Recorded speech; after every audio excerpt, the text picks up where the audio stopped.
कार्यपुस्तिका वाटिका के पाठ 4 सरिता का ये हल हम लोग देखते हैं। पहला प्रश्न है, पंक्ति को पूरा कीजिए। इसमें यह लघु सरिता का बहता जल, जो पेन से लिखा है वो भरना है, भर लीजिए देखकर। दूसरा प्रश्न, नीचे दिए गए शब्दों के अर्थ सरल भाषा में लिखिए।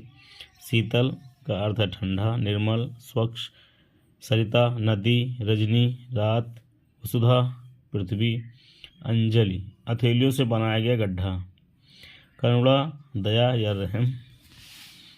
तीसरा प्रश्न, नीचे लिखी गई पंक्तियों का भाव स्पष्ट कीजिए।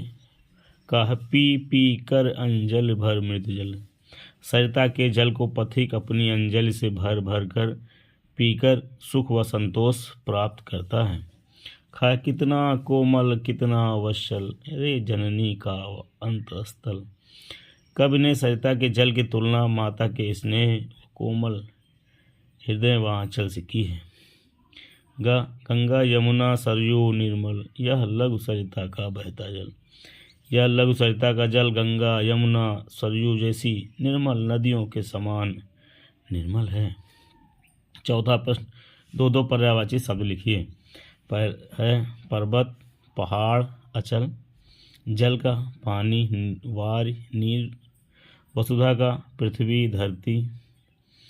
यमुना का कृष्णा, तनुजा। गंगा देव नदी, सुरसरी।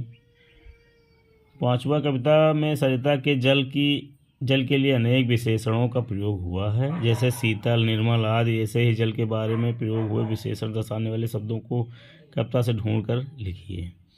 जल निर्मल है, शीतल है, जल को विमल कहा गया है, जल को दूध सा कहा गया है, जल को करुणा जल भी कहा गया है, जल को कोमल जल भी कहा गया है। छठा प्रश्न, नीचे दिए गए शब्दों के तुकांत शब्द लिखिए, जैसे तन का मन, पीकर जीकर, बहता रहता, जिसका उसका, कंकड़ पकड़ या बिगड़ इसका कह सकते हैं। सातवां, अपने यहाँ आसपास जो भी नदी है उस नदी का नाम और उसके बारे में लिखिए। तो हमारे स्कूल या घर के पास एक नदी है, हमारे आसपास कल्याणी नदी है। या एक लघु छोटी नदी है, बरसात में इसमें बहुत ज़्यादा पानी हो जाता है।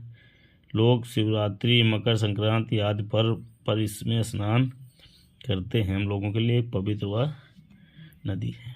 8, समान ध्वनि के शब्द जो कविता में आए उन्हें लिखिए, जैसे कंकड़ कंकड़, पिघल पिघल। तो कर कर, कर कर निनाद छल, छल छल, उतर उतर, गिर गिर, निकल निकल, कल कल, पिघल पिघल और शीतल निर्मल शब्द आए हैं।